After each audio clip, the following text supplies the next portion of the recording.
জীবনে কি কখনো কোনো মৃতদেহকে গোসল করিয়েছেন? যদি সুযোগ পান তবে একবার অন্তত করাবেন।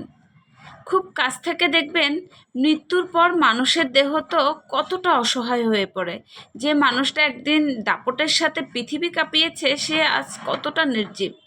সুযোগ পেলে রাতে একা কোনো লাশ পাহারা দেবেন, তখন বুঝতে পারবেন পরম প্রিয় মানুষটা লাশও রাতে নির্জনতার আপনার কাছে কত অদ্ভুত আর কতটা আতঙ্কের কারণ হয়ে দাঁড়ায়। করোনার সেই বিভীষিকার সময় আমার সুযোগ হয়েছিল বেশ কয়েকজনকে দাফন কাফন করানোর। প্রতিটি মৃতদেহের সাথে আমার অভিজ্ঞতা ছিল আলাদা, কিন্তু একটি স্মৃতি আমার কলিজায় দাগ কেটে আছিল। মাত্র ৪৫ বছরের একজন সাধারণ পরিবারের ভদ্রমহিলা। গোসলের সময় যখন তার হাত দুটো ধরলাম, দেখলাম নখ আর আঙ্গুলে লেগে আছে পাতিল ধোয়া আর রান্না করা কালির দাগ। হয়তো সকাল পর্যন্ত তিনি পরিবারের জন্য উনুন পাড়ে বসেছিলেন, বাইরের অপেক্ষা করেছিলেন তার স্বামী আর ২ তরুণ ছেলে, বয়স আনুমানিক ১৮ থেকে ২২।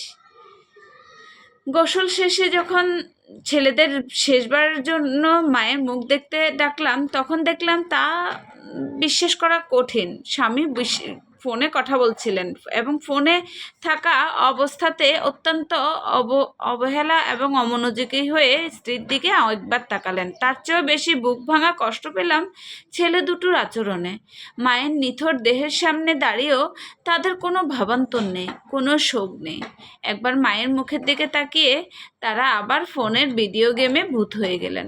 আমার তখন মনে হলো এই সেই মা যিনি হয়তো তিলে তিলে নিজের জীবন শেষ করেছেন এই স্বামী আর সন্তানদের সংসার সামলাতে। যে সন্তানদেরকে নিয়ে শৈশবে নিজের হাতে খাইয়েছেন, ব্যথা পেলে বুকে টেনে নিয়েছে, আজ তার চলে যাওয়া মুহূর্তেও সন্তানের কাছে ভিডিও গেমের চেয়ে মায়ের শেষ বিদায়টা বড় হলো না। এই দৃশ্যগুলো আমাকে বারবার মনে করিয়ে দেয় স্বামী, সন্তান, আপনজন যাদের জন্য আমরা আজ হন্য হয়ে বেঁচে আছি সবই আসলে ক্ষণিকের। আপনি মনে করছেন আপনার পরিবার আপনাকে ছাড়াও চলবে, বড়জোর ১ সপ্তাহ আপনার জন্য কাঁদবে, তারপর জীবনের প্রয়োজনে সবাই মুখ বন করবে। যে স্বামী আজ আপনার হাতের রান্না ছাড়া খেতে পারে না, তিনিও আপনার অবর্তমানে নতুন অবলম্বনের কথা ভাবতে শুরু করবেন। এটাই পৃথিবীর রূঢ় নিয়ম। কারো জন্য কারো জীবন থেমে থাকে। মাঝে মধ্যে কবরস্থানে গিয়ে নীরবে কিছুক্ষণ দাঁড়াবেন, মনে মনে ভাববেন এই মানুষগুলো পৃথিবীতে কিসের পিছনে ছুটেছিলেন, আজ কি নিয়ে শুয়ে আছেন। যাদের জন্য তারা সারা জীবন অন্যায় করেছেন তারা কি একবারও কবরের পাশে আছে? আমাদের শরীর থেকে প্রাণটা বেরিয়ে গেলে এই দেহের আর কোনো মূল্য থাকে না, অথচ এই সামান্য জীবনের ৪০ থেকে ৬০ বছরের জন্য আমরা অঢেল সম্পদের লোভে বিভোর থাকি।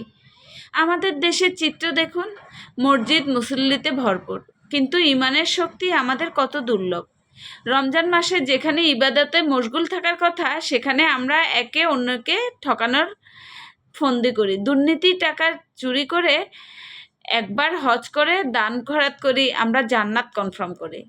আমাদের সততা আজ সামান্য কয়টা টাকার জন্য হেরে যায়, অথচ মৃত্যুর পর যে কঠিন হিসাব শুরু হবে সেটা যদি আমরা একবার উপলব্ধি করতে পারতাম তাহলে আমরা কিছুতেই খারাপ হতে পারতাম না।